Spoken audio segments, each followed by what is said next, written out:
Recording in progress. Hereby call to order the Roseville City Council meeting for Monday, October 9th, 2023. Mr. City Manager, would you call the roll, please? Councilmember Etten. Here. Councilmember Schroeder. Here. Councilmember Groff. Here. Councilmember Strawn. Here. Mayor Rowe. Here. And with us at the dais, we have our City Attorney, Rachel Tierney, on my right at the end of the dais, and our City Manager, Pat Trudgeon, on my left at the other end of the dais. We also have staff, department heads, and others who will be participating in the meeting this evening, and those folks will be introduced as the meeting proceeds. I did want to note for people who are participating remotely online that to come into the meeting to speak, you have to let us know you want to do that at the appropriate time, and you do that by using the raise your hand feature in Zoom. So it might be worthwhile to take a couple moments at this point just to familiarize yourself if you're not sure how to do that. And then once again, when opportunities come up, or if you're a speaker on a particular item, you'll want to let us know by using that raise your hand feature, and we'll make sure and bring you into the meeting. For those here in the chambers, we want to make sure that we don't have any disruptions to the meeting, so please check your cell phones and either put them on silent or otherwise assure that they don't disrupt the meeting. With that, we'll ask folks to stand if you're able for the Pledge of Allegiance. I pledge allegiance to the flag of the United States of America and to the republic for which it stands, one nation, under God, indivisible, with liberty and justice for all. Right, our first item of business on the agenda is to confirm tonight's agenda, and we'll just double check with staff. Mr. Trudgeon, are there any staff-initiated changes to the agenda this evening? No changes to the agenda, Mr. All right. And we'll check with council members. Are there any changes council members would like to make to the agenda this evening, or one of the two items on the consent agenda to request for separate consideration? All right, and we'll do a quick check with the public. There are two items, as I mentioned, on our consent agenda, which is item 10 on the second page of our agenda. Those items are approval of our payments and consideration of a series of either THC licenses or a temporary liquor license. Normally, those items are taken up as a single motion with limited opportunity for discussion and questions, and also at the very end of the meeting. But if anybody is here this evening for an item in section 10 of tonight's agenda, once again, 10A and B. A is approval of the payments, and B is a couple of THC licenses and a temporary liquor license. If you're here for one of those items to either speak or ask a question, you'd want to let us know, and we can take that item up earlier in the meeting. If you're here for one of the tobacco or alcohol violation items, those items will be taken up at their normal time. But once again, this is specifically related to the items at the end of our agenda under the consent agenda, which is the payments or the two THC licenses or temporary liquor license. If you're here to either ask questions or make a comment about one of those items, let us know at this time, and we'll make sure and take that item up earlier in the meeting. Is there anyone here for an item in section 10 of tonight's agenda? And I should note for people participating remotely, if you happen to be here for one of those items to make a comment or ask a question, this will be your first opportunity to use that raise your hand feature and let us know if you're here for an item, once again, 10A or 10B at the end of tonight's agenda. Doesn't appear we have anyone here for any consent item this evening then. So a motion to approve the agenda as presented would be in order. So moved. Second. It's been moved by Councilmember Schroeder, seconded by Councilmember Groff. Any discussion on that motion? Hearing none, all those in favor signify by saying aye. Aye. Opposed? That passes unanimously. We have our agenda for this evening. Next on the agenda is an opportunity for public comment of a general nature. We will provide opportunities for public comment on specific agenda items as they come up through the course of the meeting. But we do always, at the beginning of each meeting, provide an opportunity for general public comment. This is usually about items that are not on tonight's agenda, but either may be related to city business or of interest to people in the community. So this would be an opportunity for members of the public to speak on items that are, once again, not on tonight's agenda. This goes for folks participating remotely as well. If you're here to do so, you want to use the raise your hand feature in Zoom. Otherwise, if you're here in person and wish to speak to a non-agenda item at this time, this is your opportunity to do so. Is there anyone here to speak on general public comment this evening? Right, does not appear to be the case. I do have 3 people with their hands raised. 3 people with their hands raised. All right. So this is public comment. This is general public comment not related to agenda items on tonight's agenda, if that changes anybody's mind. Now I have 4, so Oh, my goodness. Okay. It did. All right. I'll bring the first person in. Very good. So while that's happening, we'll just note the rules for public comment. Once again, you want to start your comment with your name and either your street or address for the record. And also, please direct your comments or questions to the City Council. We do have a 3-minute time limit per speaker for public comments. And if we can't respond immediately this evening, we will certainly refer a matter, if necessary, to staff for follow-up. So do we have our first remote? They're not entering.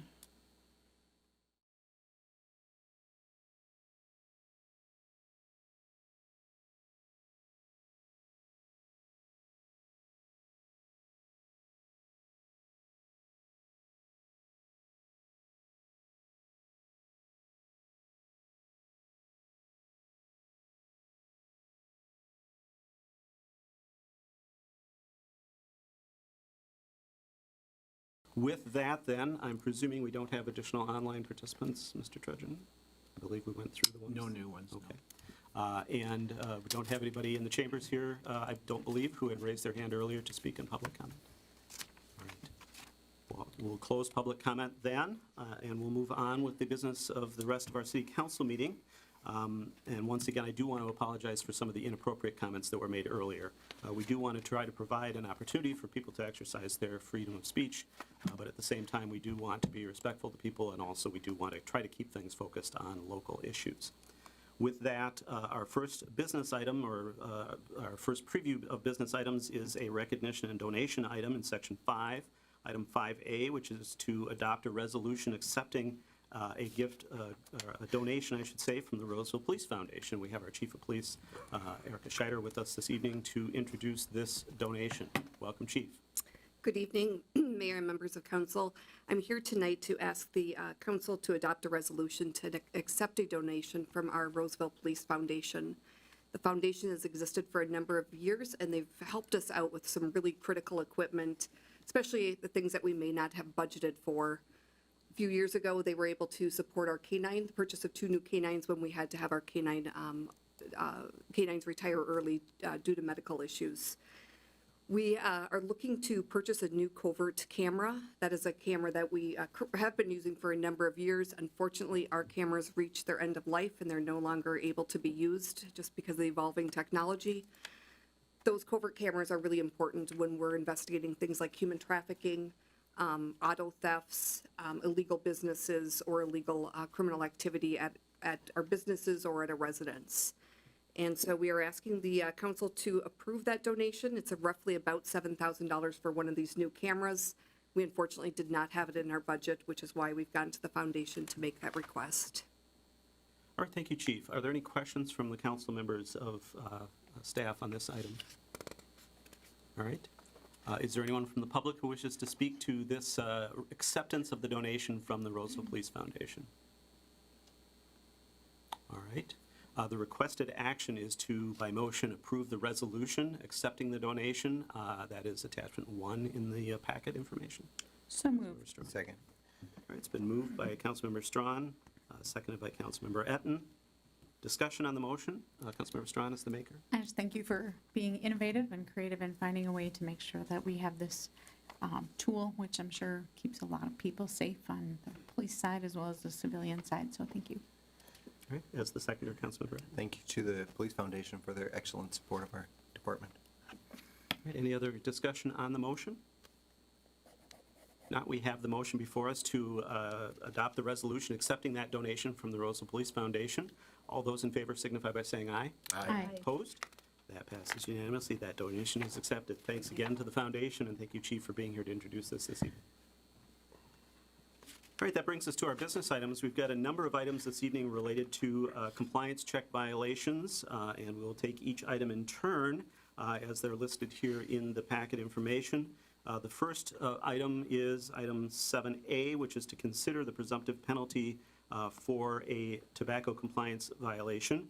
And this is for Quick Mart, and I'll turn it over to Deputy Chief Joe Adams, who will be with us for a little while going through these items. I will. Chief Adams. Thank you, Mayor, members of the council.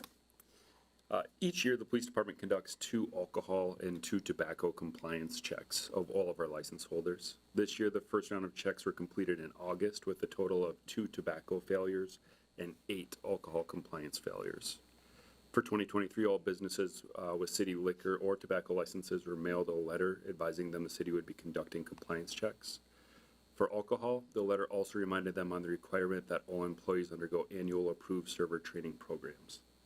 Due to the total number of failures, I'll provide a brief summary of each incident followed by the staff recommendation.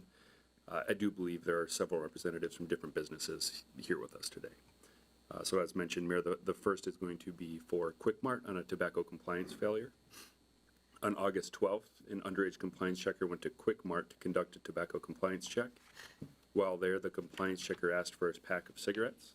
The employee did not ask for ID and proceeded to sell the cigarettes to our compliance checker. The employee was issued a citation administratively, which has since been paid. This is Quick Mart's 3rd compliance failure in 36 months. It is staff's recommendation for the council to issue and administer the presumptive penalty pursuant to city code for tobacco license holders for a 3rd violation, which is a mandatory minimum penalty of $2,000 and a 7-day license suspension. All right, thank you, Chief Adams. Are there questions for staff from the council? Councilmember Strawn.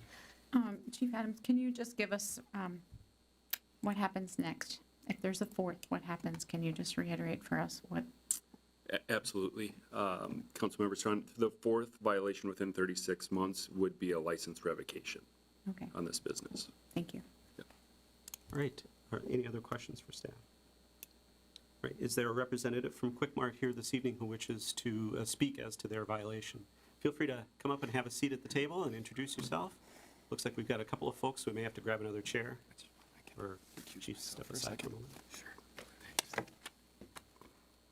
Welcome, and once again, if you could introduce yourself before your comments. And Mr. Mayor and esteemed members of the City Council, Mr. City Manager, and Madam Attorney, my name is Brad Hattie. I'm an attorney, and I'm here on behalf of Ahmed El-Qaderi, who is the owner of the Quick Mart. Part of the reason why I'm here is that he felt that translation would be easier if I spoke on his behalf. I will be quick and I will be brief. Mr. El-Qaderi is a client of mine.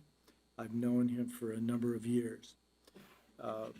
As an attorney, we look at things in the totality of circumstances, and that's what I'm asking this council to do when considering a deviation, a downward deviation from the presumptive rule within the guidelines or the code from Roseville. Mr. El-Qaderi is aware that this is a 3rd offense within 36 months. Mr. El-Qaderi has worked at convenience stores and his particular Quick Mart that he owns for a total of 15 years, and this is his personal 1st violation.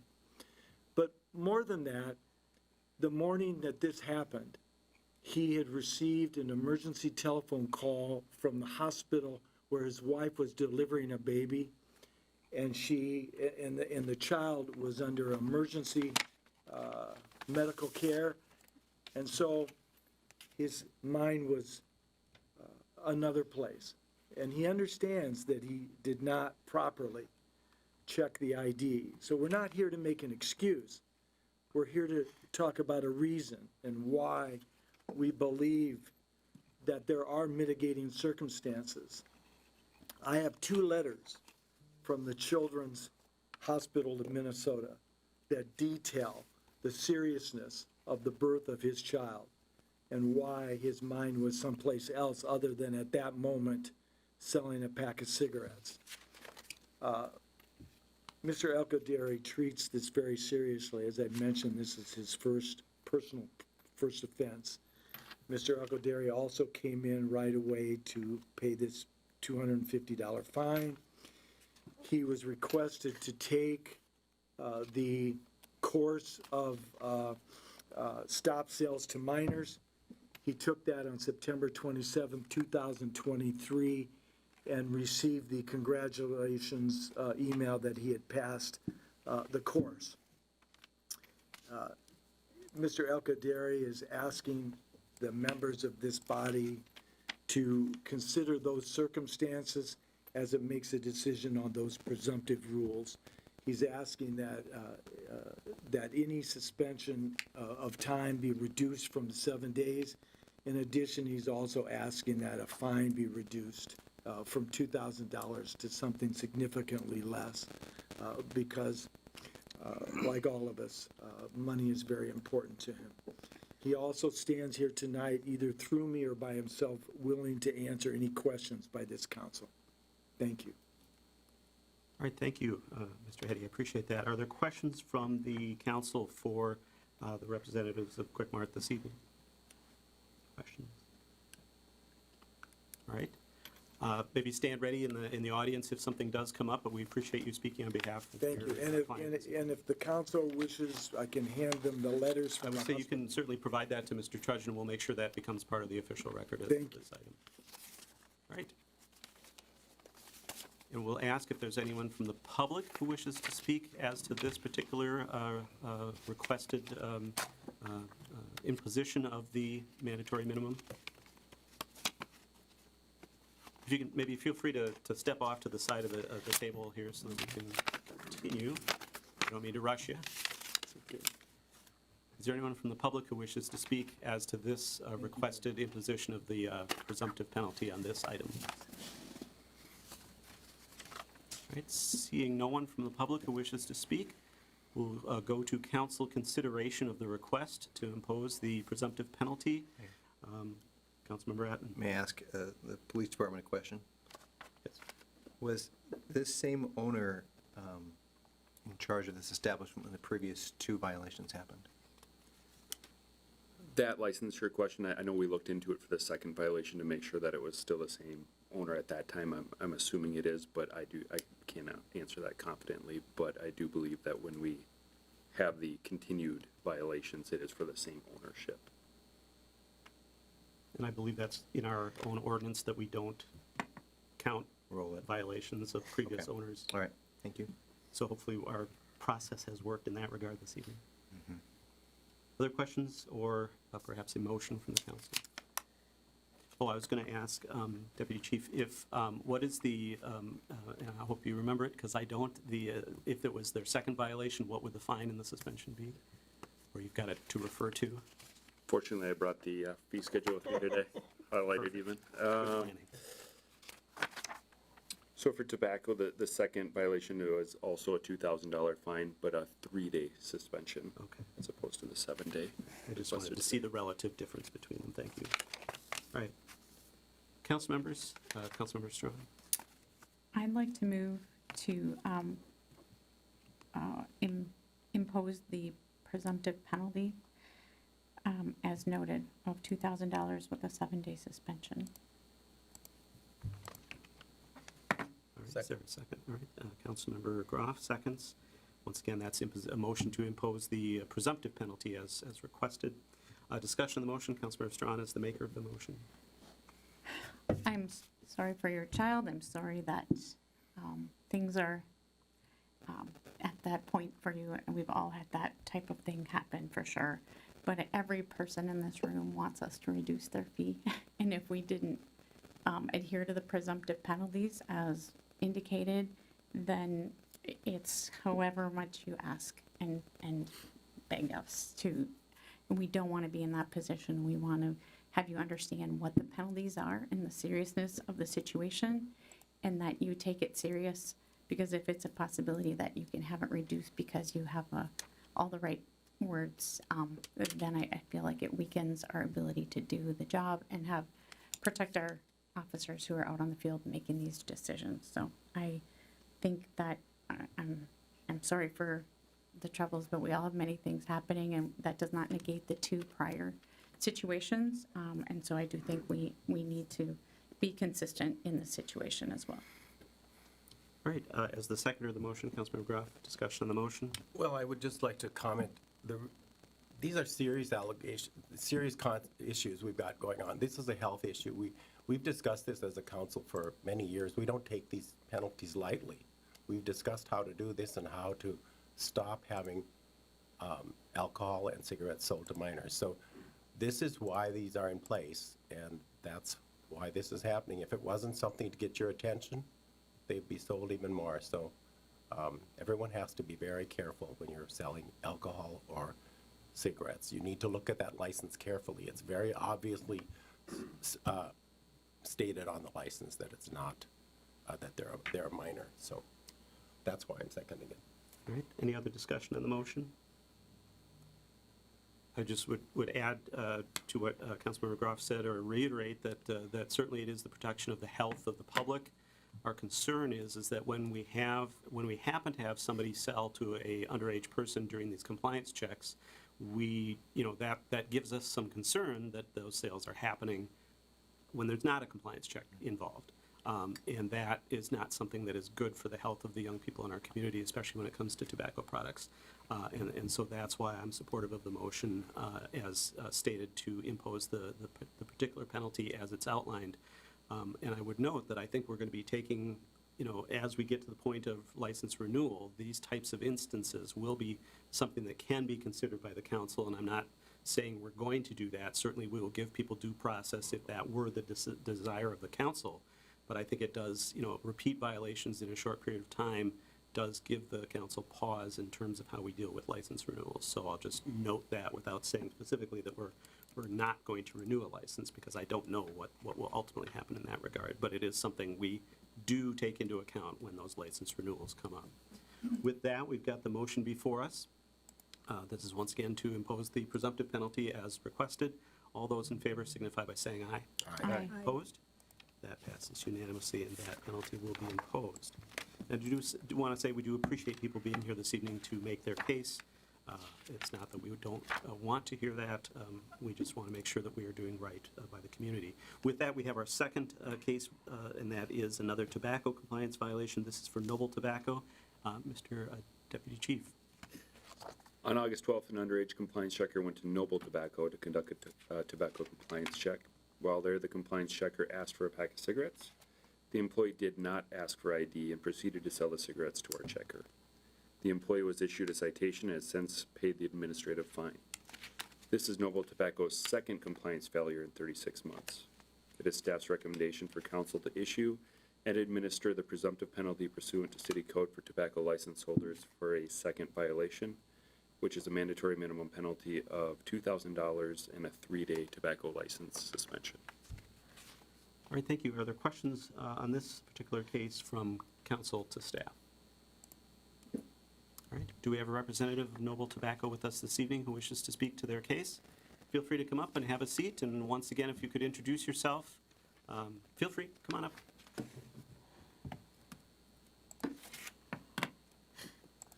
Hello, everyone.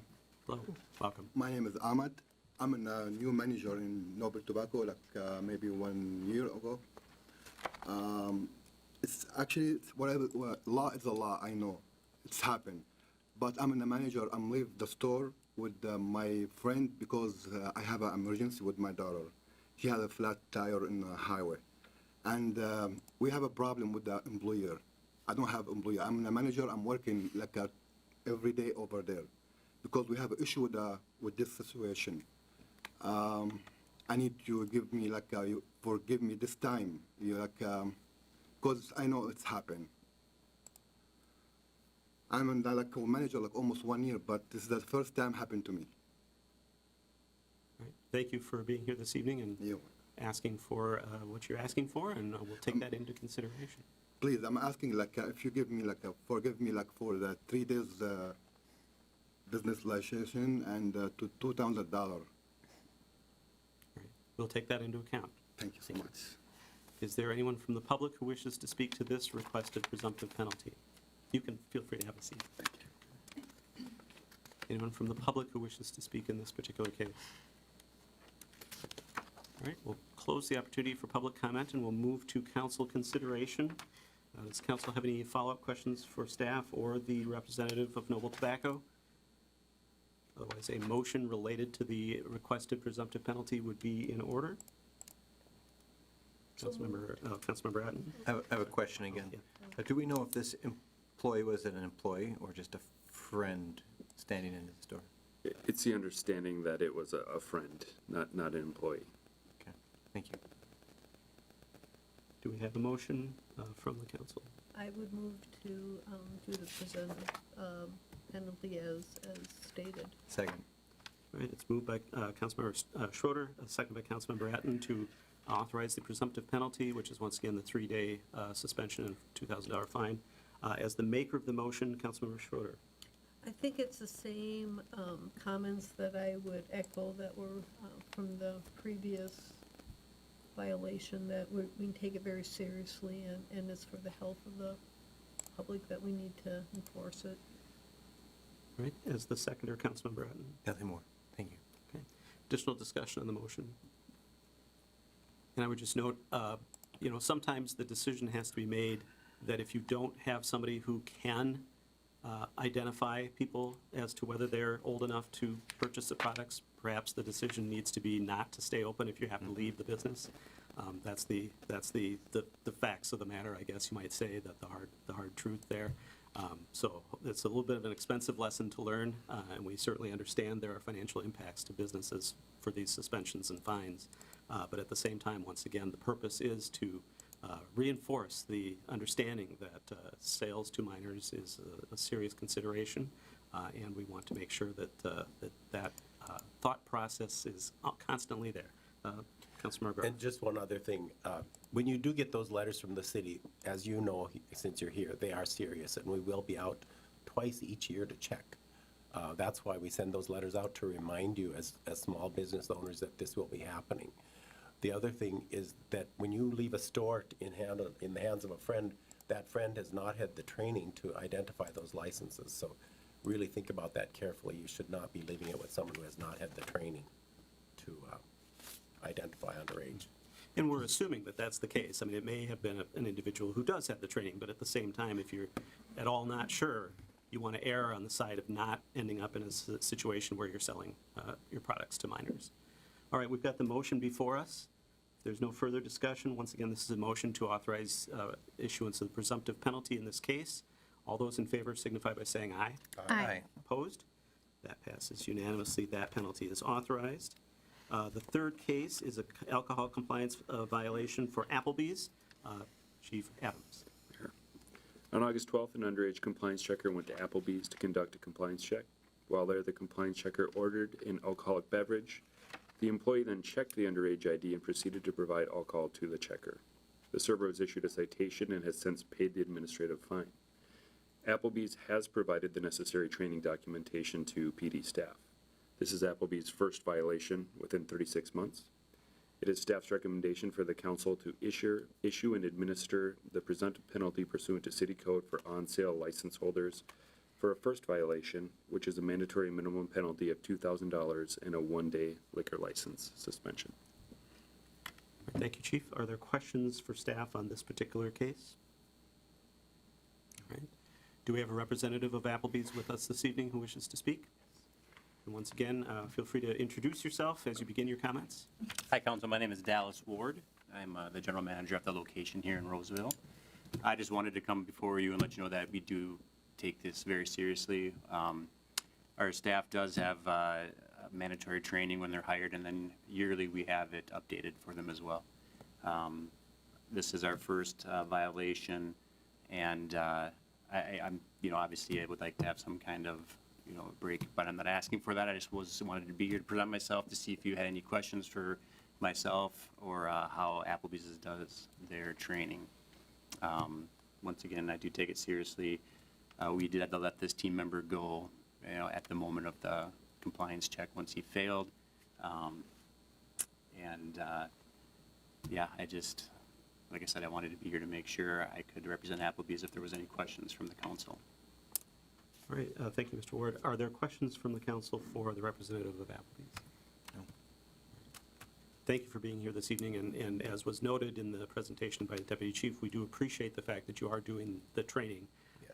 And we seems to numerically indicate that there is less of a likelihood of a violation, given only your first violation in the last 3 years. So, that may be an indication that the process does work, but we still have these instances that do happen. So thank you again for being here. Thank you. Mr. Mayor, we do have a hand raised Oh, from great. a new person. Okay, Bring that person in. this will be for public comment on this particular item, I think, unless it's a representative also of Applebee's.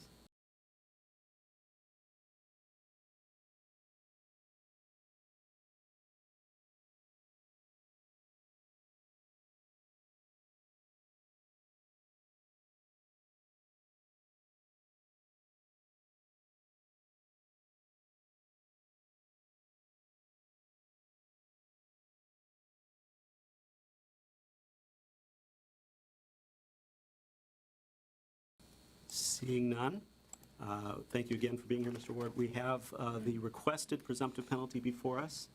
Council, is there a motion?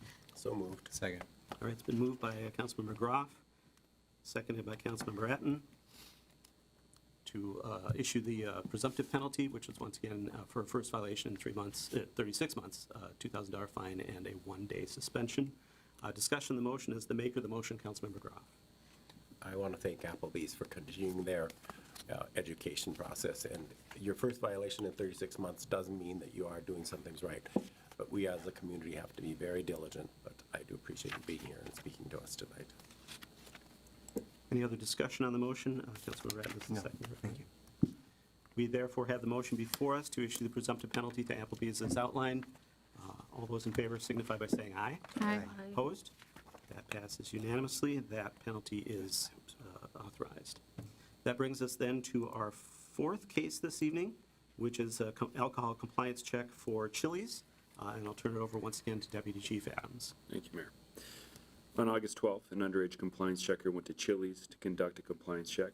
While there, the compliance checker ordered an alcoholic beverage. The employee then checked the underage ID and proceeded to provide alcohol to our checker. The server was issued a citation and has since paid the administrative fine. Chili's has provided the necessary training documentation to PD staff. This is Chili's second violation in 36 months. It is staff's recommendation for the council to issue and administer the presumptive penalty pursuant to city code for on-sale license holders for a second violation, which is a mandatory minimum penalty of $2,000 and a 5-day liquor license suspension. All right, thank you again, Chief Adams. Questions for staff from council on this one? Councilmember Schroeder. Could you please verify that the underage license is a different orientation? And what are the difference between the underage and the over 21 license? Thank you, Councilmember Schroeder, and great question. So the state of Minnesota has gone to great lengths recently in the last few years to make this as simple, I guess, for individuals that have to check IDs as possible. The two different things to note is the orientation of the license is vertical versus horizontal, like your license or mine. The second thing, in bold letters, it says under 21. And so in past years or years past, you used to have to do the math, which was difficult for some individuals. This case, the state of Minnesota has gone to great lengths where if you actually look at the ID, it makes it relatively easy. Great, thank you. Yeah. All right, are there other questions from the council for staff? If not, do we have a representative from Chili's here with us this evening? And there's two individuals, so Chief Adams, if you can step aside and give yours. Hello and welcome, and thank you for being here. And Hi, if you could welcome. introduce yourself. I'm Brian Culp. I'm Director of Operations for Chili's Grill and Bar. And I'm CJ Nottingham. I'm the actual GM of the Chili's in Roseville. So, yeah, just on behalf of Brinker International and Chili's Grill and Bar, I just want to, we had a team member that acted irresponsibly, and we're just owning that and accepting that. And we've just taken extra steps that, in our restaurant that we are going to just card and verify and identify every single guest that orders alcoholic beverage. And we take it seriously. The team member that did this was a 15-year team member. We fired her on the spot, and that's our policy. And and this is, she broke the law, and we take it seriously, and it's not going to happen again. I appreciate it. Any questions for the representatives of Chili? All right, and thank you again for being here and for having your training program that you do have, and Appreciate that that is in place. Thank you. Thank you, guys. All right, we have the request for the, I forgot to check if there's anyone from the public who wishes to speak to this, and I would just note, I believe we're going to suspend participation from people online this evening due to the issues we've already had. So no more people will be permitted to speak who are participating remotely this evening. With that, is there anyone from the public here in the chambers who wishes to speak to this particular presumptive penalty request? All right, with that, we have the request. Is there a motion from the council? So moved. Second. All right, it's been moved by Councilmember Schroeder, second by Councilmember Etten, to authorize issuance of the presumptive penalty for this violation for Chili's. Discussion on the motion. As the maker of the motion, Councilmember Schroeder. As the seconder, Councilmember Etten. No. All right, any other discussion on the motion? All right, hearing none. All those in favor of issuing the presumptive penalty indicate by saying aye. Aye. Opposed? That passes unanimously. That penalty is authorized. That then brings us to our fifth violation this evening, which is a compliance check alcohol violation for D'Amico and Sons. And I'll turn it over to Chief Adams once again. Mayor, on August 12th, an underage compliance checker went to D'Amico and Sons to conduct a compliance check. While there, the compliance checker ordered an alcoholic beverage. The employee then checked the underage ID and proceeded to provide alcohol to our checker. The server was issued a citation and has since paid the administrative fine. D'Amico and Sons has provided the necessary training documentation to PD staff. This is D'Amico and Sons' first violation in 36 months. It is staff's recommendation for the council to issue and administer the presumptive penalty pursuant to city code for on-sale license holders for a first violation, which is a mandatory minimum penalty of $2,000 and a one-day liquor license suspension. All right, thank you, Chief. Once again, are there any questions for the staff from council this evening? All right, is there a representative from D'Amico and Sons with us this evening who wishes to speak? Hello and welcome. Hello. Thank you so much, and thank you for your hard work for the city of Roseville. I just wanted to be here to say thank you, and we take it very seriously. It is a yearly training program. Unfortunately, this employee was a summer hire on her very last day, and we made a mistake, and we take responsibility for that. What I would like to respectfully request, our failure was on August 12th, and on September 8th, we received a letter with a fine of $1,000, and then on September 11th, your council passed a new ordinance increasing that violation to $2,000. And then on September 13th, we received an email and a letter stating that there was a 100% increase on the fine. So we are just respectfully requesting that the fine for our alcohol compliance check failure remain the amount that was listed when the failure occurred and not the 100% increase that was approved a month after that. And if you could state your name again for the record. Amy Britton, thank Amy you. Britton. I'm the operations manager. Got it, okay. All right, are there questions from the council for Ms. Britton? Great. Thank you for being here this evening. We'll take your request into consideration. Is there anyone from the public who wishes to speak to this request, or this requested administration of the presumptive penalty for this alcohol violation?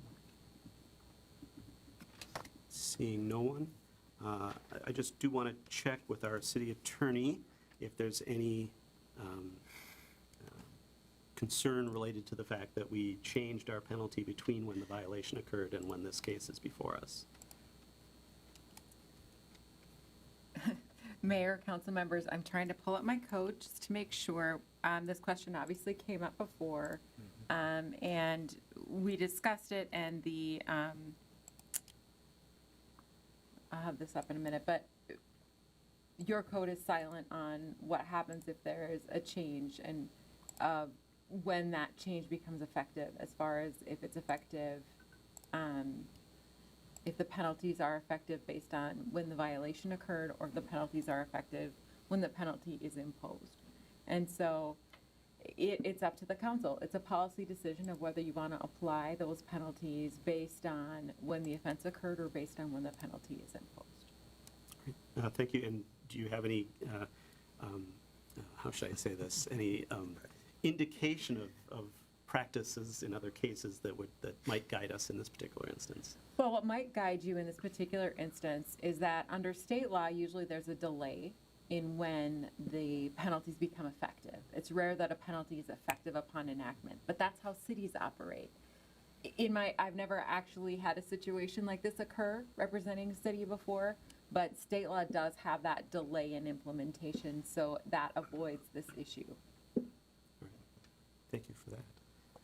And we do have, let's see, a couple of, were the previous alcohol compliance. Applebee's would also be affected by this So I was just going to decision. say, we might have to revisit prior actions because of the fact that all the violations occurred prior to the change.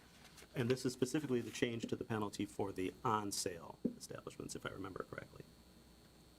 Mayor, that's correct. It would only apply to the on-sale violations, so the alcohol violations, and Both. only the first-time offenses. Off-sale and on-sale, we changed. Right, only related to alcohol, right, Oh, not for the tobacco. first-time offenses? Yes. First time offense. Got you, that's With what it was, for both $1,000 on-sale Yeah, and we off-sale. changed both. Yes. On the alcohol side. Okay, thank you for the, okay, I appreciate that.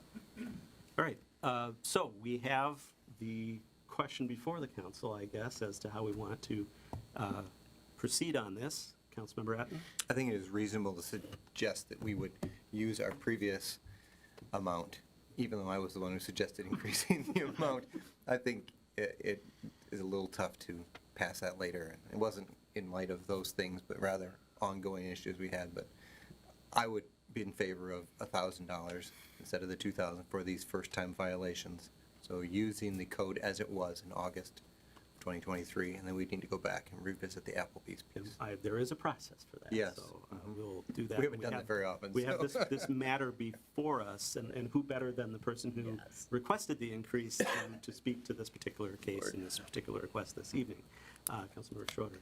And also, I would note that since a letter went out with the $1,000 originally, and that we would go back and send a second letter, doesn't seem reasonable. Perhaps sending the second letter was reasonable, but imposing the penalty certainly might not be reasonable. So, council's desire with respect to this particular case before us. Councilmember Atten. I move a $1,000 penalty and still the one-day suspension. I would second that. All right, it's been moved by Councilmember Etten, seconded by Councilmember Schroeder to impose the prior presumptive penalty, which was the $1,000 fine and the one-day suspension for the on-sale establishment for the first violation. Discussion on the motion. Councilmember Etten, as the maker. I think we've talked about it. Any other discussion? Councilmember Schroeder. All right. With that, we have the motion before us. All those in favor indicate by saying aye. Aye. Opposed? That passes unanimously, and that is a $1,000 fine and a one-day suspension. And was the Applebee's case, that was also a first violation, also, so we yes. should, so we need, what we need to do to make this work is we need a motion to reconsider our action on the Applebee's compliance check So violation. moved. Second. All right, it's been moved by Councilmember Atten. Sorry. That's okay. And seconded by Councilmember Schroeder to reconsider the action we took on the Applebee's case. Is there any discussion on the motion to reconsider? If that's even allowed by our rules. All those in favor signify by saying aye. Aye. Opposed? That passes unanimously. We'll then proceed to reconsider the case of the Applebee's violation. Council, is there a motion with respect to that case? Motion to approve a $1,000 fine for first offense on alcohol. Second. And one day. And still the one-day one-day suspension. Retaining the one-day suspension. Changing only the fine to the one. Correct, reducing the fine from 2,000 to 1,000. All right, so it's moved by Councilmember Strawn, seconded by Councilmember Groff to impose that fine on Applebee's for their first violation, $1,000 fine and the one-day suspension. Any discussion on that motion? All right, hearing none, all those in favor signify by saying aye. Aye. Opposed? All right, that passes unanimously. That penalty is adjusted. And just keeping up with my notes here. All right, that brings us then to our sixth violation this evening, which is related to La Casita, and I'll turn it over again to Deputy Chief Adams. On August 12th, an underage compliance checker went to La Casita, conduct a compliance check. While there, the compliance checker ordered an alcoholic beverage. The employee then checked the underage ID and proceeded to provide alcohol to the checker. The server was issued a citation and has since paid the administrative fine. While La Casita verbally informed me that all employees undergo training, they were unable to produce the necessary paperwork. That said, La Casita has since retrained employees and provided the updated training documentation to PD staff. This is La Casita's first violation within 36 months. It's staff's recommendation for council to issue and administer the presumptive penalty pursuant to city code for on-sale license holders for a first violation, which is a mandatory minimum penalty at the time of $1,000 and a one-day liquor license suspension. All right, thank you, Chief Adams. Questions for staff? So that, you changed that to $1,000 because of our discussion? Yes, council member. Yep. He's adapting very well. Yes. All right, do we have a Keeping up with representative, us. do we have a representative of La Casita with us this evening? Yes. Do you wish to speak to your case at all this evening? No, I think I'm okay, thank you. We just want to provide that opportunity. With that, then, we have the request before us. Is there a motion from the council? So moved. Second. All right, it's moved by Councilmember Groff, seconded by Councilmember Strawn. This is to impose the, at the time, $1,000. presumptive penalty of $1,000 fine and a one-day suspension for a first violation. Discussion on the motion? No. Hearing none, all those in favor signify by saying aye. Aye. Opposed? That passes unanimously, and that presumptive penalty is approved. That brings us to our seventh case this evening, which is another alcohol compliance check. This is for MGM Liquor and off-sale establishment. Deputy Chief Adams. Mayor, on August 12th, an underage compliance checker went to MGM Liquor to conduct a compliance check. While there, the compliance checker selected alcohol and proceeded to the register. The employee then checked the underage ID and proceeded to sell alcohol to our checker. The server was issued a citation, which has not since been paid. I have been in contact with that individual, however, continue to receive non-payment. As with past non-payments, I will be forwarding this to our city attorney for further review. MGM has provided the necessary training and documentation for their staff. This is their first violation within 36 months. It is staff's recommendation for the council to issue and administer the presumptive penalty pursuant to city code for off-sale license holders for a first violation, which is a mandatory minimum penalty of $1,000 and no suspension. All right. Questions for staff? And once again, the adjustment was made per our prior discussion to the previous penalty, which is $1,000 for a first violation. Questions from the council? Councilmember Strawn. I'd like to discuss the possibility of retaining the $2,000 given the non-payment of the I think we can take that up during the consideration of the Okay. action, and we'll come back to that. Do we have a representative of MGM with us this evening?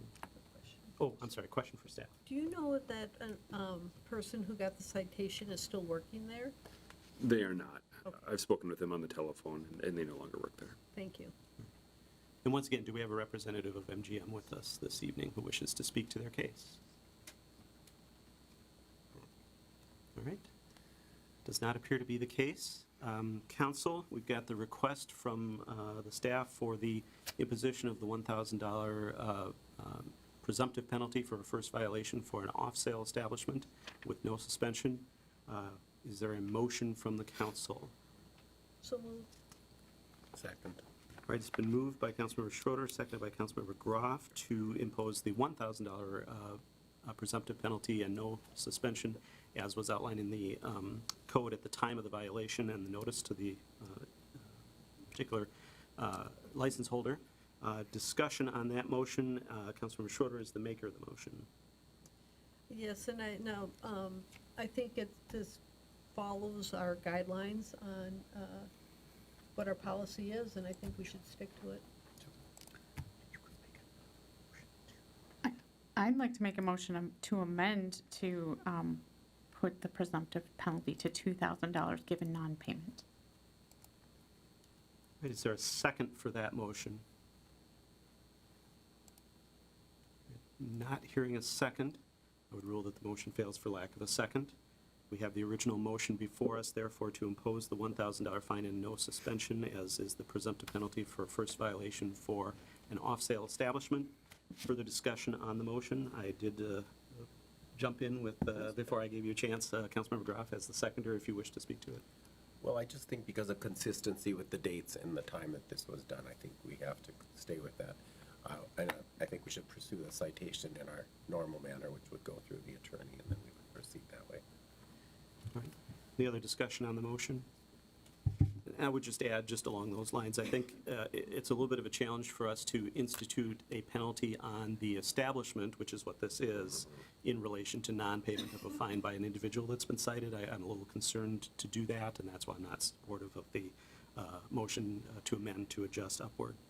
With that, we've got the motion before us once again to issue the presumptive penalty of $1,000 fine with no suspension for a first violation for MGM.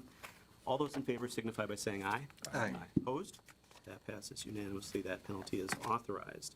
That brings us then to our 8th case this evening, which is a compliance check violation for Mito. And I'll turn it over once again to Deputy Chief Adams. Thank you, Mayor. As you'll note, this compliance check is a different date than the others. This is August 18th. Reason being is the times that we needed to go and check the compliance for Mito. On August 18th at approximately 10 p.m., an underage compliance checker went to Mito to conduct a compliance check. While there, the checker's ID was checked at the top of the stairs prior to being granted access to the basement's dance club. Once in the basement, the underage checker ordered and was served alcohol without being asked for ID. The bartender was issued a citation and has since paid the administrative fine. Mito has provided the necessary training documentation to the PD staff. This is Mito's first violation. It is staff's recommendation for the council to issue and administer the presumptive penalty pursuant to City Code for on-sale license holders for a first violation, which is a mandatory minimum penalty of the $1,000 and a one-day liquor license suspension. All right, thank you, Chief. Are there questions for staff from council members? All right. Do we have a representative? Oh, Councilmember Bratton, I'm sorry. My one question about this is if there was a checking process at the top of the stairs, would we expect that the person serving downstairs would need to also ID? Or if the person at the top of the stairs is really the person with the violation in some way? Thank you, Councilmember Bratton, and these are conversations that we had internally at the police department. We have in our city code the serving of alcohol or the providing of the alcohol. So while this was a multi-layered, I guess, approach, the true individual who served the alcohol to the minor was the individual that was cited. Thank you. Any other questions? Hearing none, is there a representative from Mito this evening who wishes to speak? Once again, feel free to come up and introduce yourself.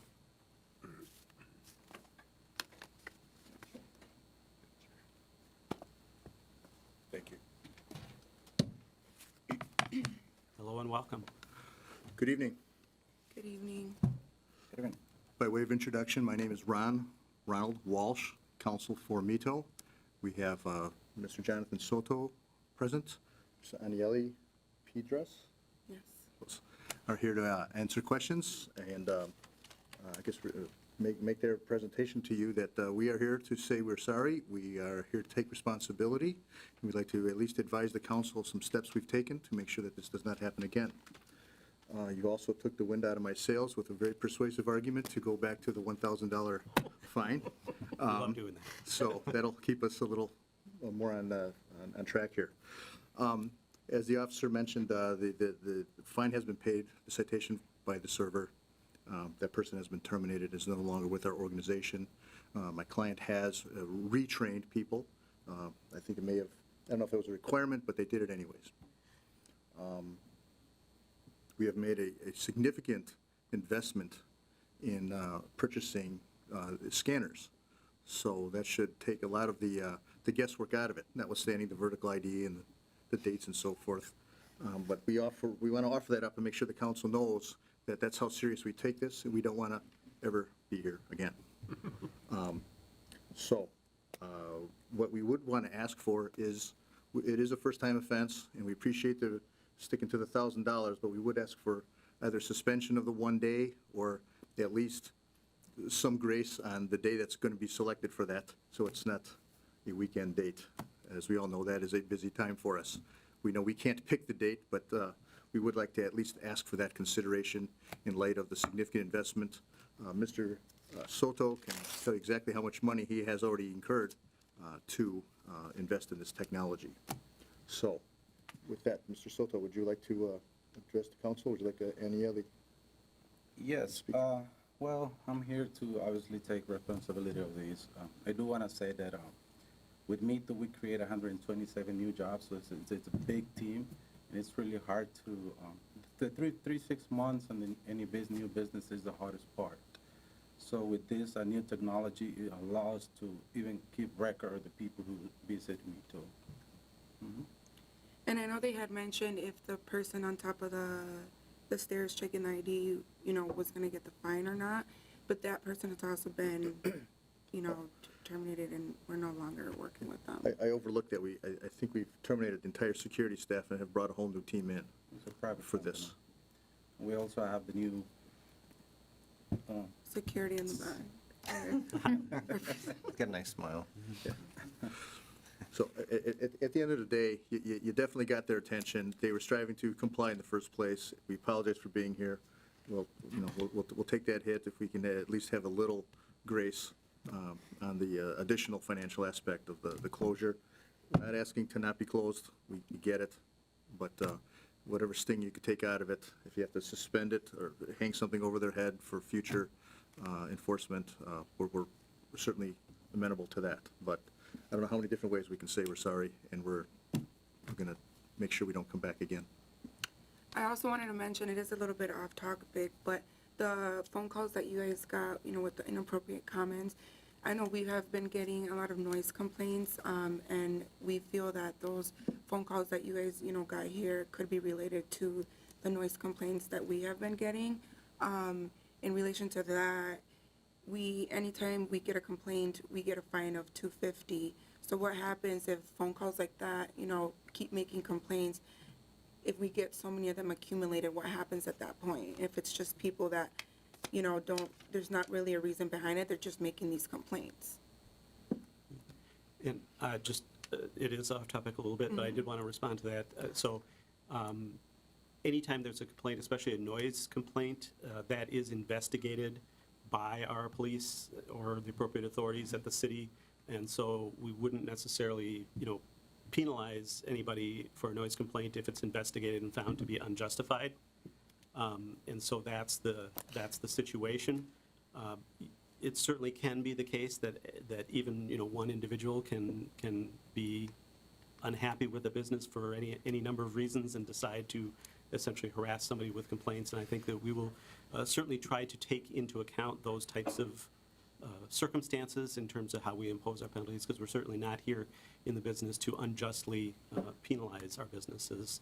But we do want to make sure, obviously, that we are enforcing our law at the same time. So there's a balance we have to find, as with many things, but I appreciate you bringing that to our attention. I did want to follow up also, if I may, on the procedure related to checking the IDs before people can go into the particular area. Is that an age-restricted area in your establishment? And is there a way that perhaps once an ID is checked that you can then, I know there's been hand stamps, there's been bracelets, there's been a number of different ways. I don't know that that's 100% foolproof, but I don't know if you've implemented anything along those lines, or if you could talk a little bit about maybe how you've changed or adapted your model with respect to that. Okay, would you like to speak to that? Yeah, so. I can, but. You can go. I think they really want to hear from you, though. I'm just here to be responsive to their questions. So what we do now is, if somebody comes into the facility, they get their IDs checked up on top of the stairs, and then they get scanned with our scanner that we use, and then they get wristbanded. Once they go downstairs, the bar area is restricted, only 21 and older. If anybody tries to go in that is not 21 but over 18, they are not allowed in that area. By a security guard. By a security guard that we have in place. And at the bar, they are as well ID'd again, even if they are wristbanded. So the wristband in place at the top is basically to help the security guards maneuver who can be in the bar area or not. And when it comes to people over 18 or under 21 that want to buy, drinks as in water or soda, there is an area outside of the bar where they can purchase drinks and not have to be in the bar area. All right, I appreciate you helping us to understand that. That helps put it all into context, so thank you. Are there other questions for the representatives of Mito this evening?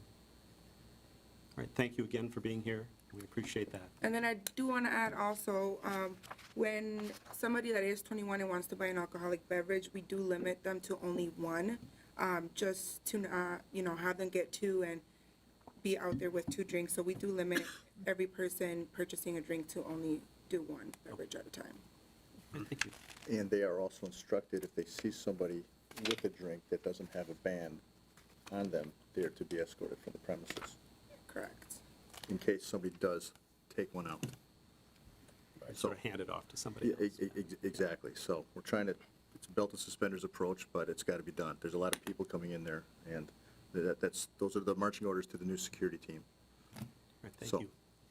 All right, and I'll check if there's anyone from the public who wishes to speak to this particular requested imposition of the presumptive penalty. From the public? All right, feel free to take your seats then, and we'll move to council consideration of this item. Council, any follow-up questions for staff and/or a motion from the council? Councilmember Bratton? I'll move the $1,000 fine and one-day suspension. Second. All right, it's been moved by Councilmember Bratton, seconded by Councilmember Groff to impose the requested mandatory minimum penalty. Councilmember Bratton, is the maker of the motion speaking to the motion? No, thanks. All right, Councilmember Groff? All right, other discussion on the motion? Councilmember I Strawn? just wanted to make sure, Deputy Chief Adams, can you speak to when the penalty occurs? I think it's pretty standard when that suspension day is imposed. So upon conclusion and the council's approval, we'll send a follow-up letter with a date to all of the businesses about the fine as well as the suspension date. Historically, and always, the suspension date has been a Friday or a Saturday evening. Thank you. And we understand the request for it not to be that, however, is when there can be the most impact as to the penalty, and that's why those dates are chosen. And I do want to say, too, that, once again, the purpose of this process is not to be onerous, but at the same time to make sure that we are clear in our communication about the impacts that we're trying to reduce in our community in terms of the sales of products to underage individuals and ultimately the consumption and use of those products, because there is a health and community safety concern that we have to take into account. With that, we've got the motion before us to impose the $1,000 presumptive penalty and the one-day suspension as requested. Any further discussion? Hearing none, all those in favor signify by saying aye. Aye. Opposed? That passes unanimously. That penalty is authorized. That brings us to our ninth, I believe, if I'm counting correctly, compliance check violation. This is for the Pagoda, and I'll turn it over once again to Deputy Chief Adams. Mayor, on August 12th, an underage compliance checker went to Pagoda to conduct a compliance check. While there, the compliance checker ordered an alcoholic beverage. The employee then checked the underage ID and proceeded to provide the alcohol to our checker. The server was issued a citation and has since paid the administrative fine. Pagoda has provided the necessary training, documentation to the PD staff. This is Pagoda's first violation in 36 months. It is staff's recommendation for the council to issue and administer the presumptive penalty pursuant to the city code for on-sale license holders for a first violation, which is a mandatory minimum penalty of the $1,000 and a one-day liquor license suspension. All right, thank you, Chief. Are there questions from the council for staff on this particular case? All right. Do we have a representative of Pagoda with us this evening who wishes to speak to their case? All right, does not appear to be the case. With that, then, we'll move to council consideration of the request. Once again, this is a request for a first-time violation of a mandatory penalty of $1,000 fine and a one-day suspension as outlined. Councilmember Groff? I move to impose the mandatory minimum penalty of $1,000 fine and a one-day suspension. Second. Great, it's been moved by Councilmember Groff, seconded by Councilmember Strawn. Discussion on the motion? Councilmember Groff, Councilmember Strawn. Other discussion? All right, hearing none, all those in favor of imposing the presumptive penalty as outlined signify by saying aye. Aye. Opposed? That passes unanimously. That penalty is authorized, and that brings us to our final compliance check case this evening, which is for Szechuan. And I'll turn it over once again to Deputy Chief Adams. Mayor. On August 12th, an underage compliance checker went to Szechuan to conduct a compliance check. While there, the compliance checker ordered an alcoholic beverage. The employee then checked the underage ID and proceeded to provide alcohol to our checker. The server was issued a citation and has since paid the administrative fine. Szechuan has provided the necessary training documentation to PD staff. This is Szechuan's second violation in 36 months. It is staff's recommendation for the council to issue and administer the presumptive penalty pursuant to city code for on-sale license holders for a second violation, which is a mandatory minimum penalty of $2,000 fine and a 5-day liquor license suspension. All right, thank you, Chief. Questions from the council for staff on this case? All right, and do we have a representative from Szechuan this evening who wishes to speak to their case? All right, seeing no one, then we'll proceed to council consideration. We've got the requested presumptive penalty imposition as outlined. And once again, this is a second violation, so it is the noted $2,000 fine and 5-day suspension. So moved. Second. All right, it's been moved by Councilmember Schroeder, seconded by Councilmember Hatton, to impose that requested presumptive penalty. Discussion on the motion. Councilmember Hatton, Councilmember Schroeder. No, thank you. Other discussion? All right, hearing none, and I don't have anything wrong, right, Chief? Okay. All those in favor signify by saying aye. Aye. Opposed? That passes unanimously. That penalty is authorized. I want to thank Deputy Chief for being here with us this evening, as well as the department staff and compliance checker for their work. Also want to thank the representatives of the various establishments for being here this evening. We really do appreciate hearing from you about how you've adapted or proceeded, once you've received this violation. I do want to also especially single out Ms. Britton from D'Amico and Sons for mentioning the issue about the fines, and we'll make sure that we don't have that confusion going forward. Now that the fines are in effect, we shouldn't, unless we go and change things again. So thank you again to everyone. And with that, that concludes our business related to the various compliance check violations this evening. Why don't we just take a few minutes to allow folks, if they are not going to stay for the rest of the meeting, to have a chance to leave without too much disruption. We'll take just a 2-minute break.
finally noticed it. Oh, no, I noticed it earlier, but now I need a They're moment. playing tonight, so I just have to. We're back. I'd like an illegal list. We're back from our 5-minute, 2-minute break, or 10-minute, 2-minute break. Anyway, appreciate folks getting back as quickly as they could. We have one more business item with us this evening, which is item 7K, which is to receive our classification and compensation study report. We've got our Assistant City Manager, Rebecca Olson, with us this evening, as well as our consultant, and we'll make sure to make introductions, and I'll turn it over to Ms. Olson to begin the presentation this evening. Oh, excuse me. Mr. Trudgeon, you had something you wanted to, your not very much. important introduction. Yeah, not really that important. Just you took the words out of my mouth, and just to welcome Leah Davis from Abdo, and as well as Assistant City Manager Rebecca Olson to go over this report. We're real pleased that we're at this point now. This is something we've been working on throughout the year. As I noted in some of my materials, it's been 10 years since we had a market study and 20 years since the classification study on that. Tonight is just information, and we're happy to answer any questions, and if there's additional information you want us to bring back, we'd be happy to do that. So we're not asking for any decision tonight. We are bringing it forward for consideration on October 23rd. Primarily, at some point, we need to make a decision, so we need to implement it for the next year, so that's why we have that scheduled. But with that, I will turn it over to Leah, and she'll talk about the study and give us an update. Thank you. Good evening, Mayor, council members. Thank you for having me here tonight. First, I want to start with, and just by saying it's been a pleasure to work with your staff on this project. We've been able to collaborate both with Mr. Trudgeon and Rebecca, and as well as the department heads. So we've had meetings, several meetings with them related to job descriptions and position scoring, and just sort of some of the overall conclusions of the report. It's just been a pleasure to collaborate to make sure that we hopefully develop a program that is a good fit for your organization. Tonight I will go through you should have the full report that you should have received.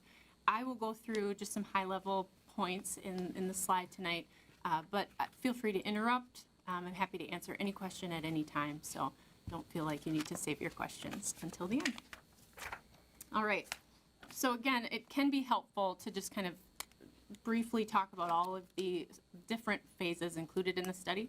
So again, we started with initial kickoff calls to identify goals, objectives of the study.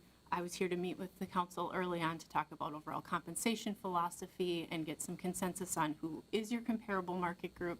And so we used that information to really build out the study and to influence some of the recommendations that are made in the report. The second very labor-intensive phase was a full update of all job descriptions within the city. So again, kudos to members of the organization from the top to the bottom for their important contributions, oversight, review of those job description drafts. But you now have available job descriptions that are updated and consistently drafted for every position within the city. Those job descriptions were then used for the position classification, also referred to as the scoring.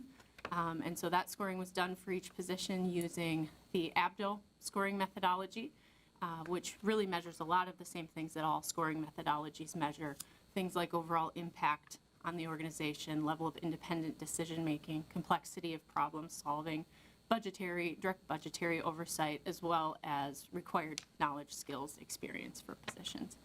Special considerations are also given to positions that have unique physical, environmental, hazard exposure, those types of things. Once those positions were classified, we went out and conducted the labor market survey.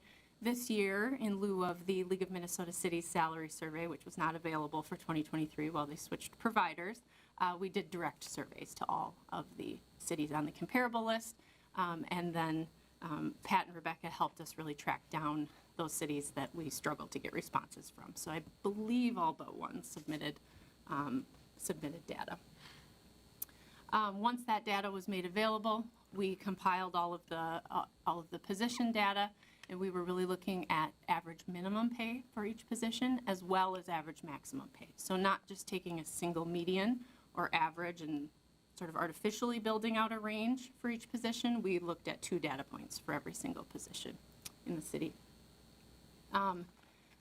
We also we'll be doing some work on some seasonal employee compensation. I know there are a few follow-up things that will just require presentation of some of the data we compiled related to seasonal positions and benefit data. So that will be provided as well, but it's more for reference only. So city staff will be receiving that. And then we spent a lot of time looking at how might the city implement any recommendations that we might make from a budgetary perspective and just an operational logistics. How do you put employees in the house is sort of how we sometimes refer to it. Any recommendations we made were run through pay equity testing to make sure that if you adopted, you would be in compliance from a pay equity perspective. And then we have some of the information about what that recommendation looks like tonight. So, all right. And again, I was the lead on this project, but Michael Mooney from our team worked very, very closely with the city team. And so we had multiple people involved in the project. Again, in your report, a lot of our work really relied on some underlying assumptions that we established early on in the project. Those were that the city is motivated to attract and retain, you wish to be competitive and to align closely with the market, that a formalized pay structure to encourage transparency, compliance, a variety of other important priorities was what the city wanted.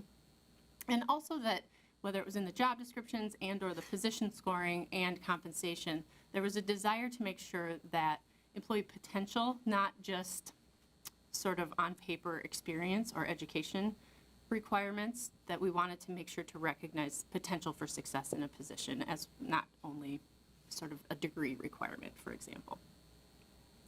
And then throughout the study, just important to note, and I'll kind of reiterate this a few times, but any position represented by a union was included in the study from the perspective that job descriptions were updated, that position was scored, and market data was collected for that position. But the recommendations included in your report tonight, of course, are for non-union employees only, because any other represented employee would need to be negotiated independently. But you should have good data now to go into any negotiations as they come up. All right.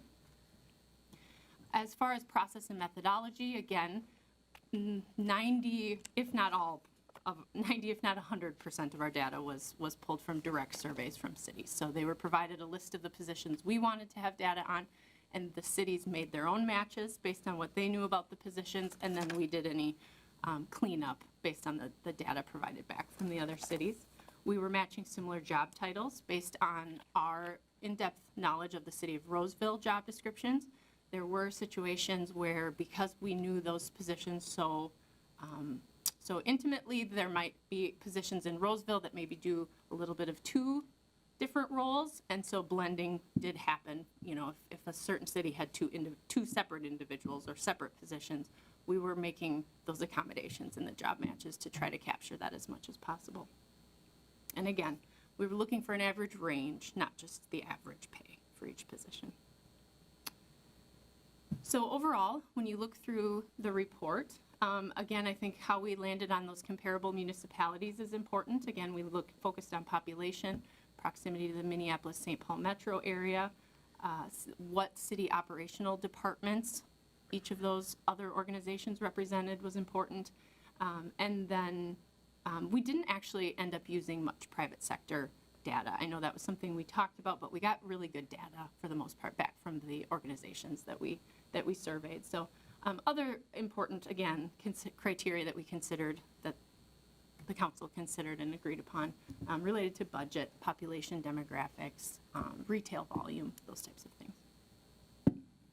So you can see Table 2 in your report represents the cities that did submit at least one data point, one comparable position that was used in the study. And we were using 2023 market data. So it's the most current we have. Presumably anything you would adopt would likely have a 2024 effective date, but our recommendation is just to make sure that you're considering a COLA for anything you might adopt in a future calendar year. Overall, key findings, on average across the organization. So for every position, on average, the city of Roseville was approximately 8% below market average minimum pay for each position.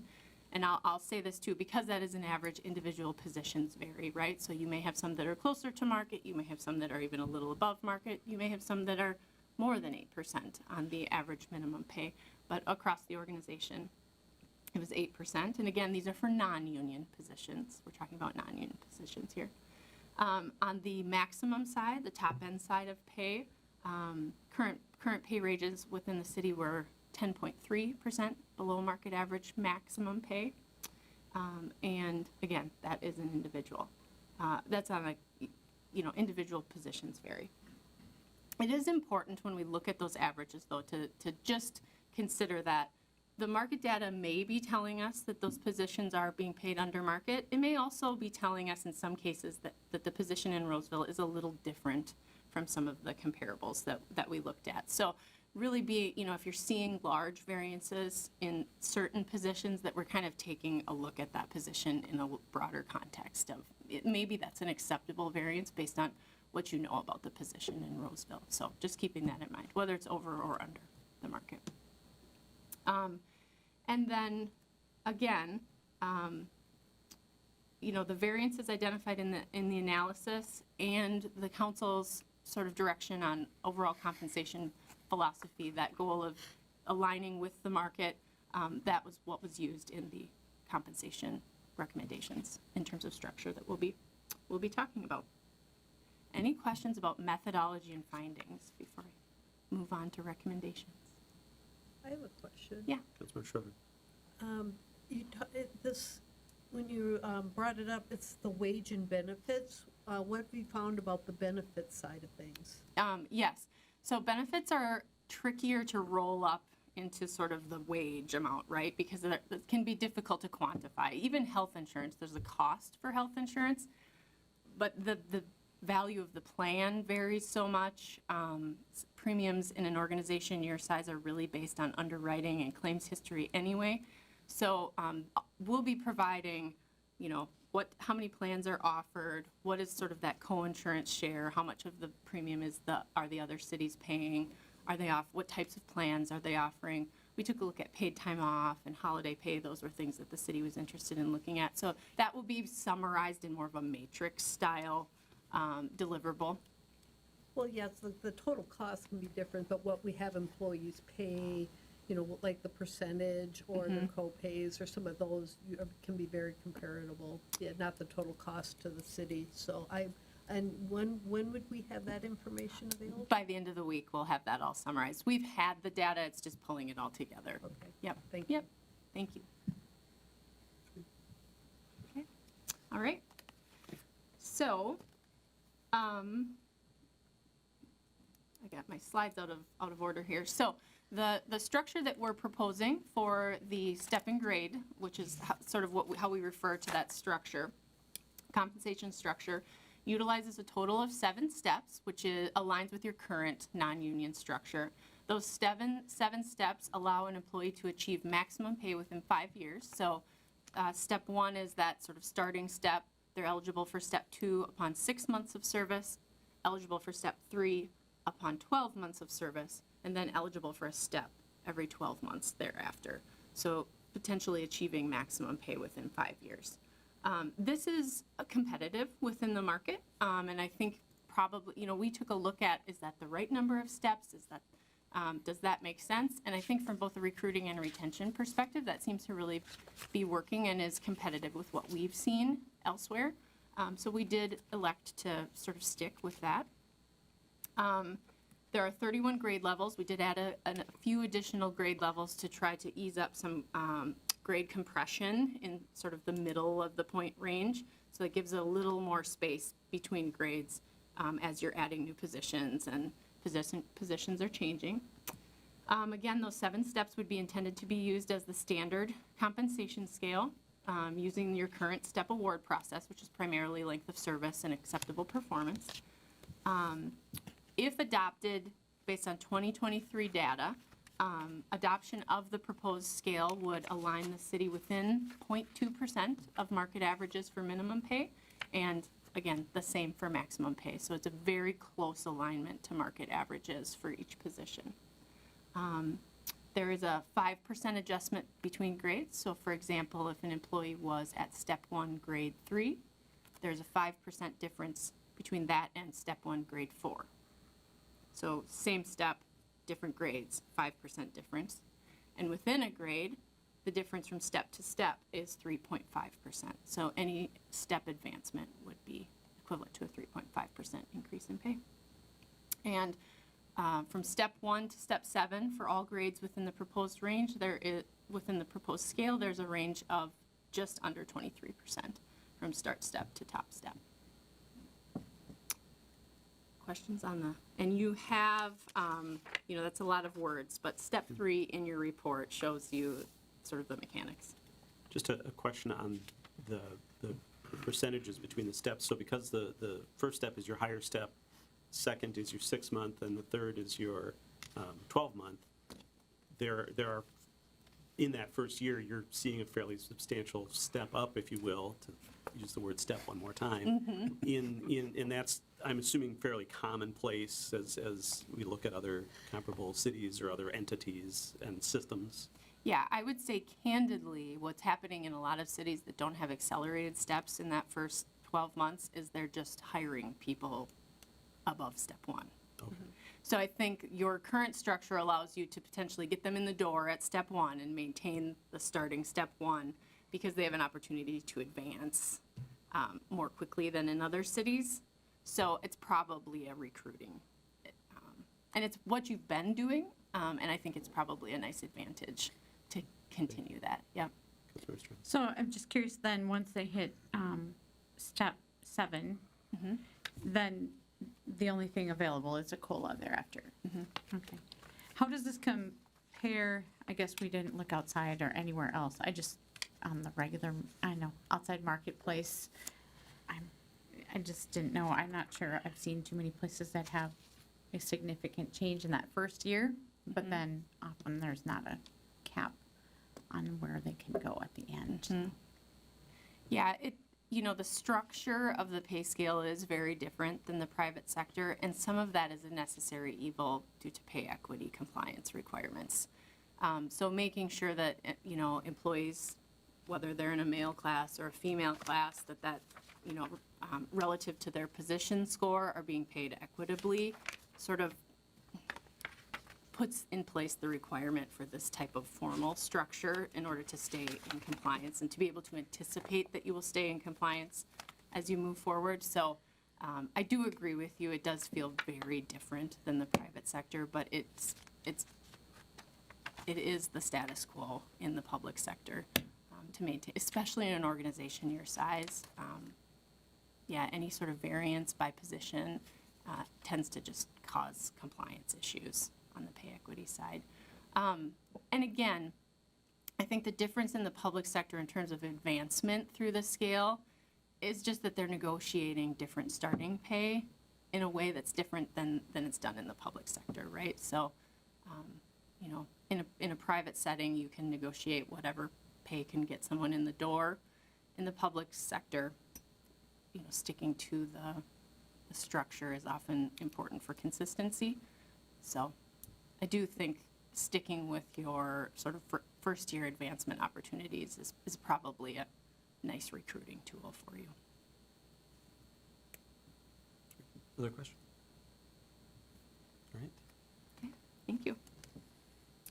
So again, how to implement, if you should adopt, was something that we spent a lot of time talking about with city leadership, and I'm sure you'll have lots of questions about this. So there are really kind of 3 critical phases for implementation of a new step and grade table. And again, we're only discussing this related to your non-union positions. And so the costs reflected are, again, just that non-union position adoption. So there's the first step, which is the getting in the house, okay? So what that entails is saying every individual person in any position would be moved into their respective grade based on their proposed position score, and they would be placed on the step that is closest to their current rate of pay without going backwards.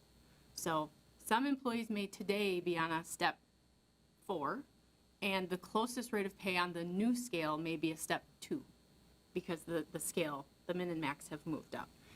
No one takes a pay cut. They're simply just moving into the house on the step that is closest to their current rate of pay without going backwards. That is phase one. And so in your report on table 4, you can see that that is approximately just over 2.5%. It's 2.5% over current.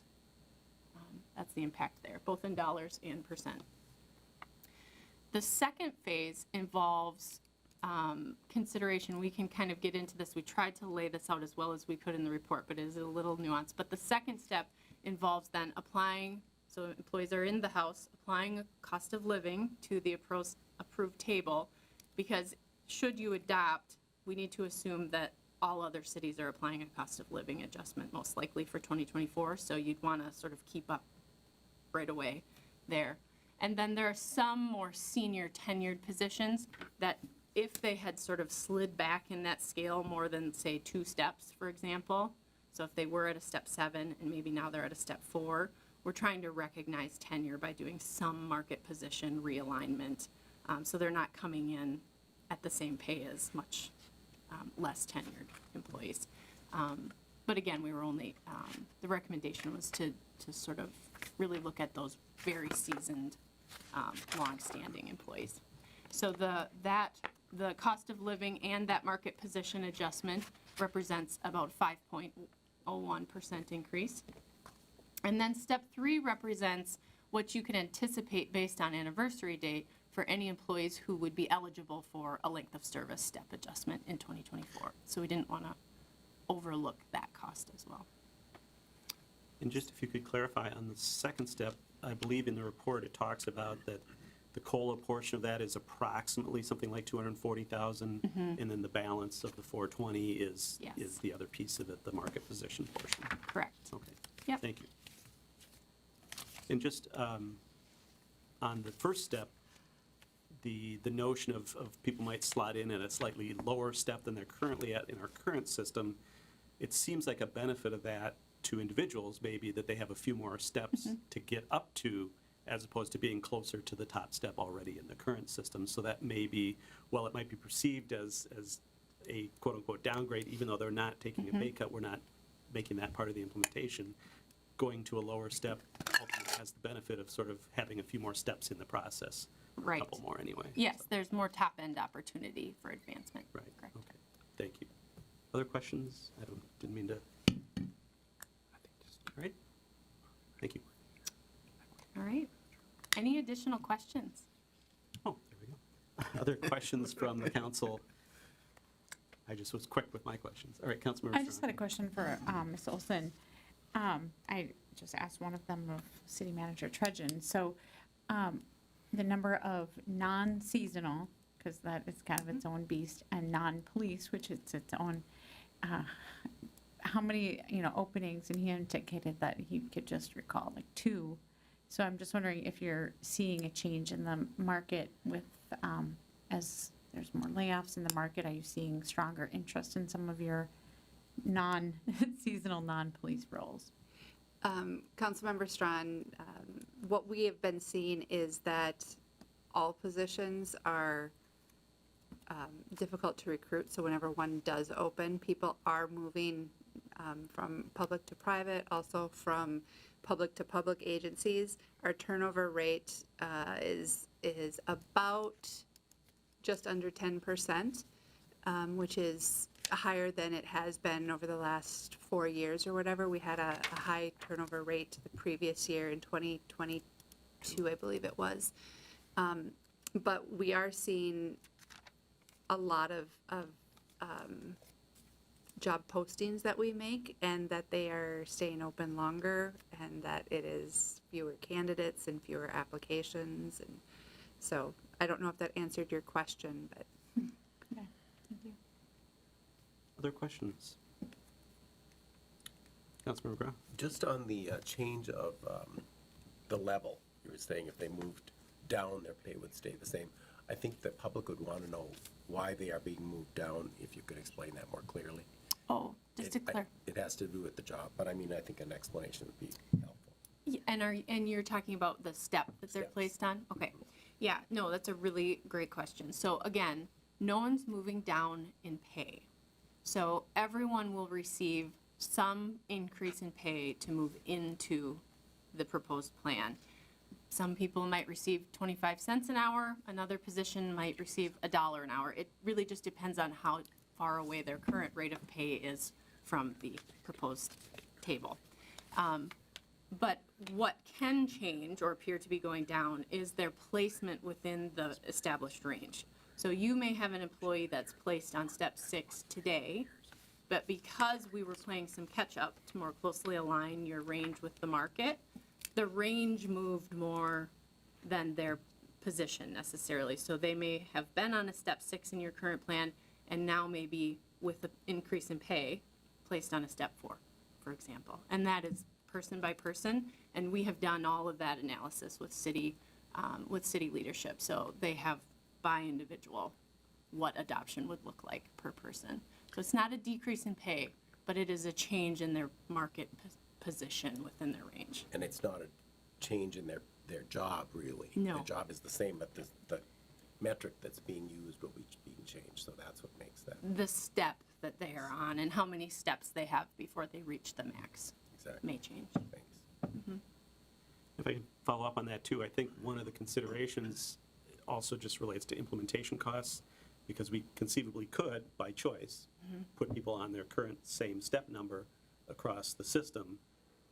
But the cost of implementation on that, as I understood it in some communications prior to tonight, becomes more of a potential issue in terms of trying to, work that into all the other considerations we're having with our budget and things like that. So that helps maybe to explain to both employees and the public sort of that decision process. We're weighing both, making sure nobody goes down in actual pay, making sure that we align the positions and the grades properly with the positions, but then also trying not to necessarily make too much of a cost of implementation. And that's a judgment call, obviously, that staff as well as the council will ultimately have to make on behalf of the public dollars. But just wanted to acknowledge that that was a part of the consideration in that decision. Yeah, and it's worth noting that we did do that analysis to make sure we evaluated all those options. It was just a very significant cost for a full market realignment. Thank you. Other questions from council members?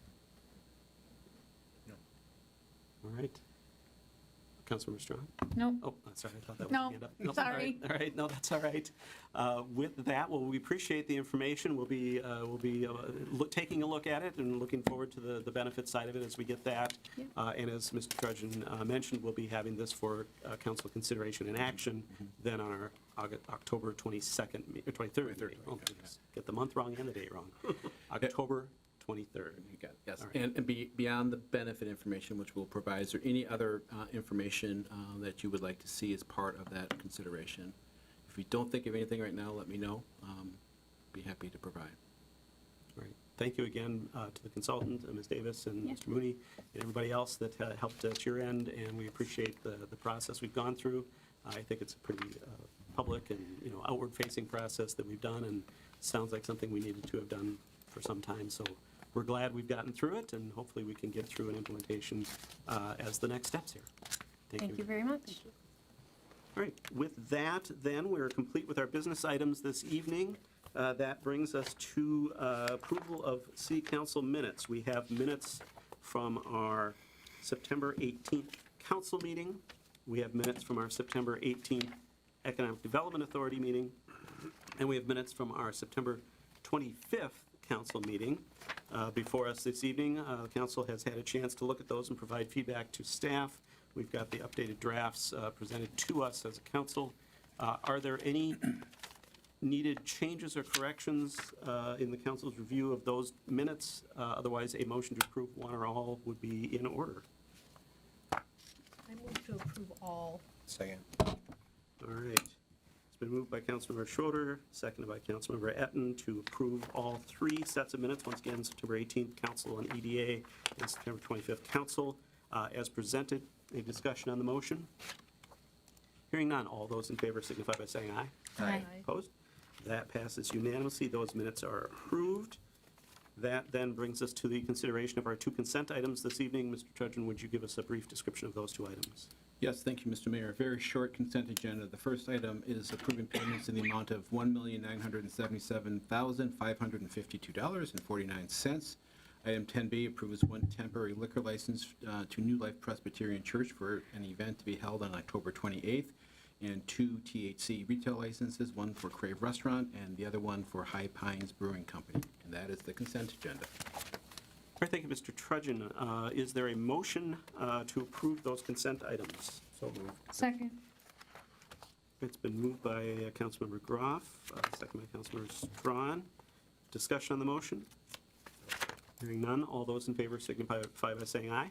Aye. Opposed? That passes unanimously. Those items are approved or received. Next, we have a review of future agenda, as well as communications, reports, announcements, and any council-initiated future agenda items. Mr. Trudgeon, first of all, the review of upcoming agendas.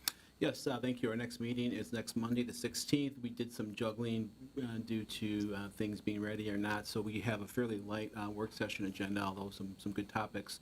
First is a joint meeting with the Planning Commission. They'll come and report on their work and talk about the future and maybe what they would like to work on, and also weigh in on their thought of functioning as a commission. We'd also have the Multicultural Advisory Committee that advises the police department. They want to come forward and provide an update on their work and just check in with the council. So we'll do those two items next Monday. The 23rd is a much longer list. Some of those may end up on consent, but we do have a lot of items that have stacked up here. We will see what we can do to help balance those a little bit, but we have short-term rentals, sacred settlements, reasonable accommodation. We want to discuss some modifications to Rosefest, upcoming plans for Rosebrook Park, also approve the concept plan for the new County Road B park, that is Midland Legacies Estates. We also have finalized plans and specs for Wagner Path and Tamarack Path, as well as Twin Lakes Pathway Project Phase 2, and then the classification and compensation study. So there's quite a lot there, but that's all I could fit on this slide here, so we don't look further into November, but that's enough for the rest of the month. That's all I have. All right, thank you, Mr. Trudgeon. Questions on the future agenda, Councilmember Strawn? We had been hinted that potentially we would be discussing the resource officers on the 23rd as well. Yes, I haven't confirmed that, but we'll put that on once we can get that. We have to redo the contract, and thank you for bringing that up. We are headed in good direction, as I communicated to the council. I've communicated with the school district as well that we're heading in that direction. Now we just need to do the paperwork and get the contracts modified and get back to the school board. So possibly the 16th, but I think it's the 23rd is the more realistic option. So. And typically, that's a consent agenda item. It is, yeah. So Thank you. imagining that would be the process. Yes. Okay. Other questions on the upcoming agenda? Right. Any communications, reports, announcements, or future agenda items from council members? Councilmember Groff. One, NYFS will be having a ribbon cutting at their White Bear Lake Clinic, which is at 1280 North Birch Lake Boulevard, on the 19th at 3:30. And they reopened the clinic. They have had that actually closed since COVID because we had to change our schedules at that time. So it is open and refreshed. We'd like to have everyone who can come be there. Wonderful. I apologize, I don't have the date in front of me, but I received communication that there's going to be a groundbreaking for the Ramsey County waste facility, recycling / all sorts of waste handling on Kent Street in Roseville later in October. I think it's in the 20s, 25th or somewhere in thereabouts. So certainly we'll make sure and get information out to the public, but certainly something we'll want to. 24th, something we'll want to be attending as well. At 4 o'clock. 4 p.m. on the 24th. There we go. I just heard it. All right. Teamwork. I was going to say from a little bird, but given that your name is Robin, I thought that's all right. On that note. All right. All right, That motion is to all we have before us. I heard a motion to adjourn from Councilmember Strawn. Second. Seconded by Councilmember Etten. No discussion on a motion to adjourn. All those in favor signify by saying aye. Aye. Opposed? That passes unanimously, and we are adjourned at 7:57. Thank you. All right. I've done that early.